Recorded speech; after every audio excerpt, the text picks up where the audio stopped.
Hello friend, स्वागत है आपका यूट्यूब चैनल के ऊपर पे कुमार 8862 पर। तो इससे पहले अपने क्वेश्चन कर रहे थे एमसीक्यू क्वेश्चन, और फर्स्ट क्वेश्चन के 5 क्वेश्चन मैंने करवा दिए थे। और उसके बाद आगे के जो 5 क्वेश्चन है वो ब्लैक बोर्ड पर लिखे हुए हैं। तो अपना फर्स्ट क्वेश्चन चल रहा था।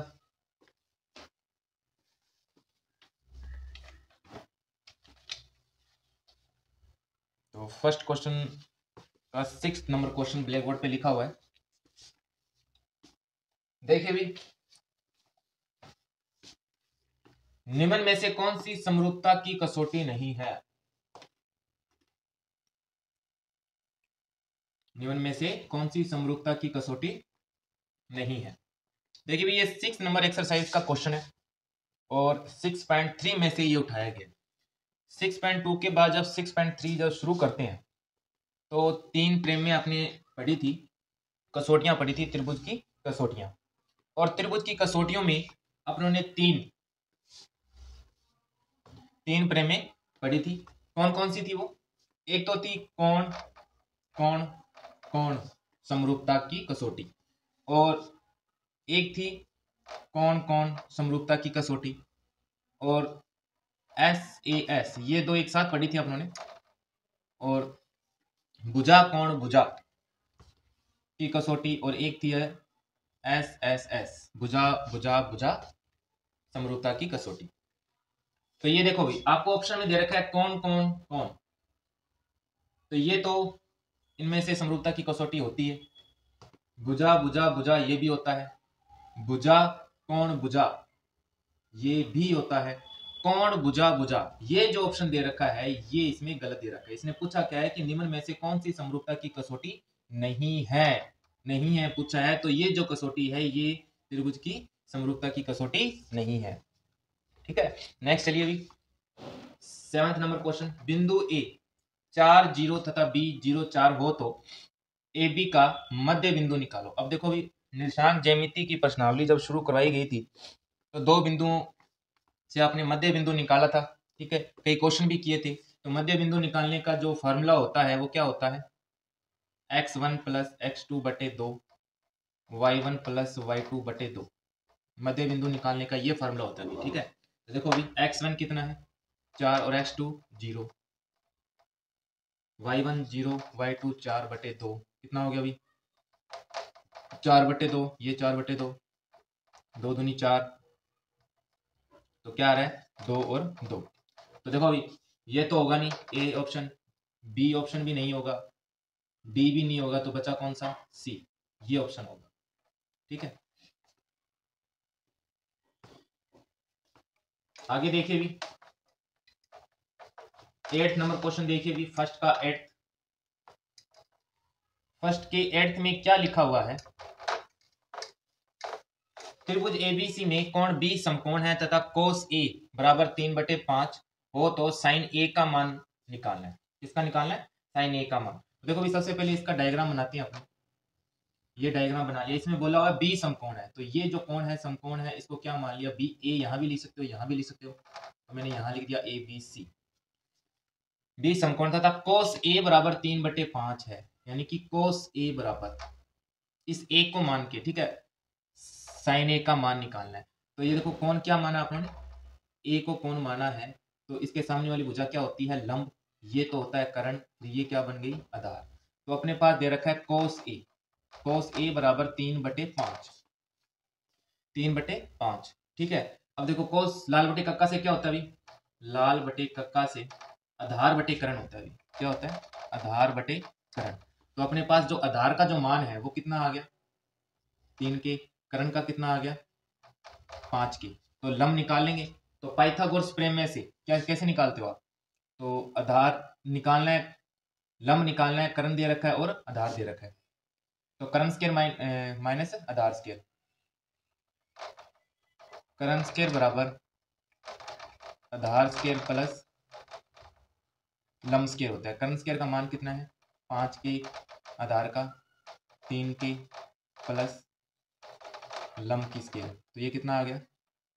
25 के स्क्वायर, और ये कितना आया? 9 के स्क्वायर। इसको इधर ले आओ,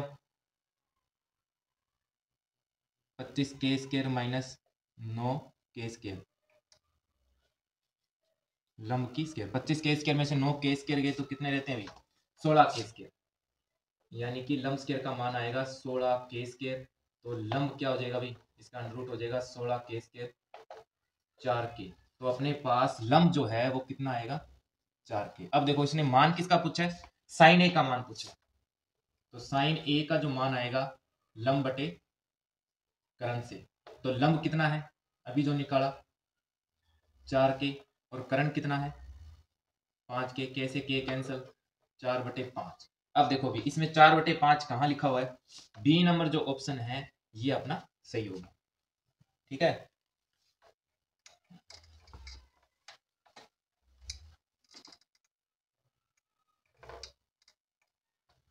अब देखिए इसके बाद 9th नंबर क्वेश्चन देखिए। किसी मीनार की छाया इसकी ऊंचाई के बराबर हो तो सूर्य का उन्नयन कोण क्या होगा? देखो एक मीनार है, इस मीनार की जो छाया है ये मान लो छाया होगी। इस ये मीनार है, ये इसकी छाया मान लो। ठीक है, ये कह रहा है कि मीनार की छाया जो है इसकी ऊंचाई के बराबर है। ये ट्रायंगल बन गया। ये थीटा का मान। हाँ भाई, तो क्या दे रखा था? किसी मीनार की छाया इसकी ऊंचाई के बराबर हो तो सूर्य का उन्नयन कोण ज्ञात करना। ये मीनार है, ये इसकी छाया होगी। ठीक है, ये कह रहे हैं मीनार की छाया और इसकी ऊंचाई बराबर है। मान लो ये x है और ये भी क्या होगी? x है। तो ये उन्नयन कोण पूछा उसने, तो उन्नयन कोण निकालने के लिए देखो ये क्या हो गया? लंब। ये क्या हो गया? आधार। ये क्या हो गया? करण। तो लंब और आधार में क्या होता है? लाल बटे कक्का से लंब बटे आधार क्या होता है? tan theta. लंब बटे आधार क्या होता है? tan theta. लंब अपना x है और आधार भी क्या मान लिया? x मान लिया। तो ये तो कैंसिल हो गया। तो tan थीटा का मान कितना आया? a। अब आपको ये पता होना चाहिए कि tan के अंदर एक कितने डिग्री का मान होता है। तो tan थीटा बराबर ये एक मान होता है tan 45 का, और tan से tan कैंसिल, थीटा का मान कितना आ गया? 45 डिग्री। तो इसमें अपना ऑप्शन कितने नंबर पे आएगा? सी ऑप्शन आएगा, सेट 45 डिग्री। ठीक है, इसके बाद देखिए भी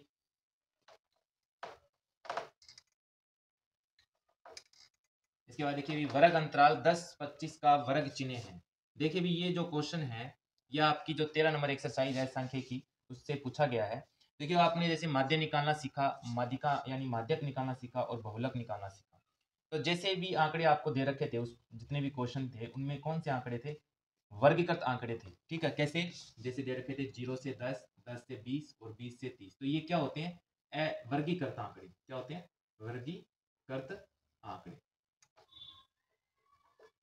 ठीक है, तो ये जो होता है जैसे मान लिया ये क्या है?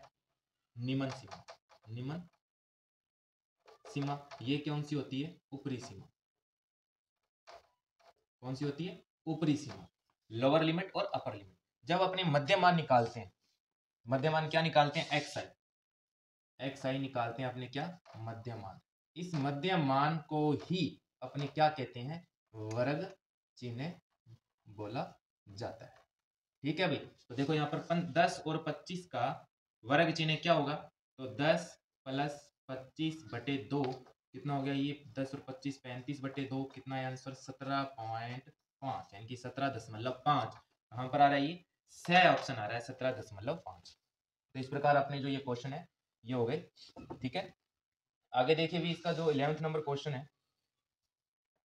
11th नंबर जो क्वेश्चन है आपका, किसी वृत्त के व्यास के सिरों पर खींची गई स्पर्श रेखाएं आपस में होती है। किसी वृत्त के व्यास के सिरों पर खींची गई स्पर्श रेखाएं आपस में होती हैं। देखिए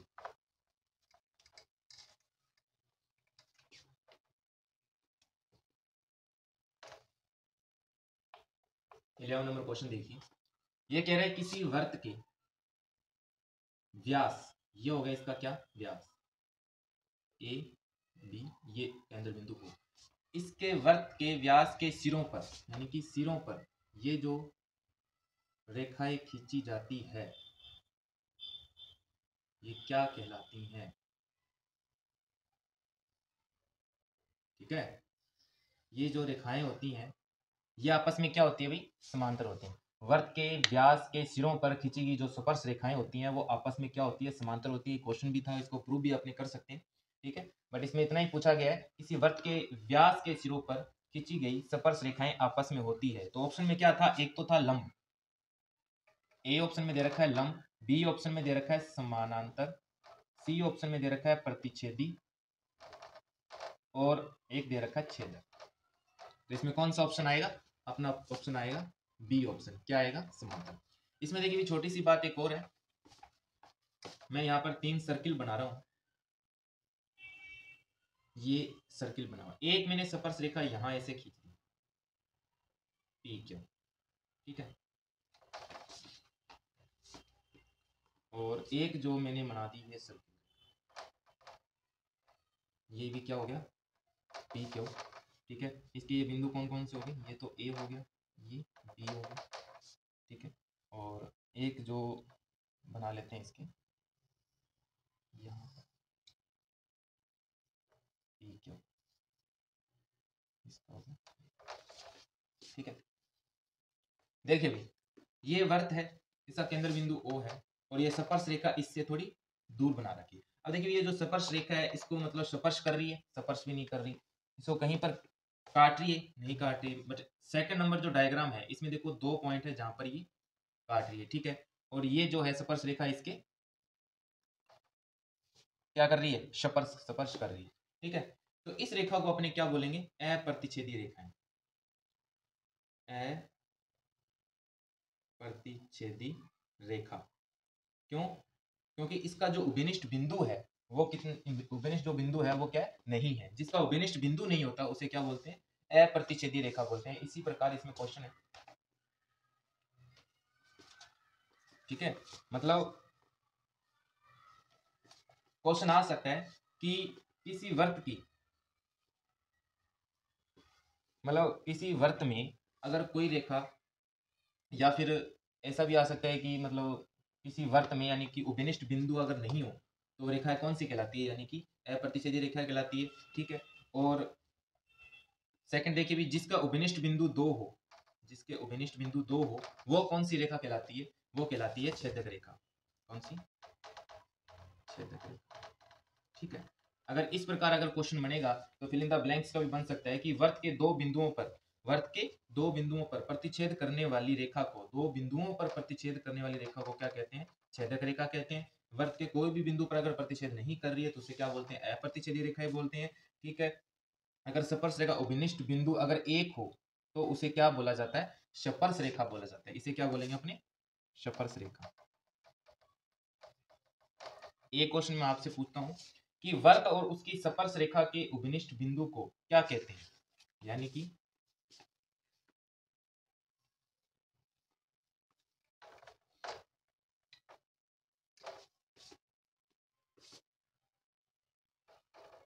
वर्त तथा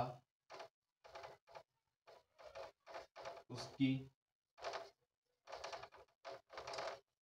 स्पर्श रेखा के उभयनिष्ठ बिंदु को कहते हैं, उभयनिष्ठ बिंदु को क्या कहते हैं। देखो भी, वर्त और उसकी स्पर्श रेखा की, यानी कि जो स्पर्श रेखा है वो कहाँ है, यहाँ पर, ठीक है, और जिसका उभयनिष्ठ बिंदु क्या है, ए, इसको क्या बोलते हैं, स्पर्श रेखा। और इसी को क्या बोलते हैं, स्पर्श बिंदु, क्या बोलते हैं, स्पर्श बिंदु, ठीक है। तो जो अपनी एक्सरसाइज जो है 10.1 है, 10.1 एक्सरसाइज है, उसके जो सेकंड नंबर क्वेश्चन जो है वेरी इंपॉर्टेंट क्वेश्चन है, ठीक है। इस पर ध्यान देना भी, अगर कोई रेखा अगर उभयनिष्ठ बिंदु नहीं है यानी कि कोई रेखा प्रतिच्छेद नहीं कर रही है तो रेखा कौन सी कहलाती है, अप्रतिच्छेदी रेखा। जिसके जो उभयनिष्ठ बिंदु जो है वो कितने हो, 2 हो, 2 बिंदुओं पर अगर प्रतिच्छेद कर रही है तो उसे क्या बोलते हैं, छेदक रेखा। अगर सिर्फ एक बिंदु पर प्रतिच्छेद कर रही है तो उसे क्या बोलते हैं, स्पर्श रेखा, ठीक है। तो आज के लिए इतना ही, अब मैं विदा लेता हूँ, थैंक यू।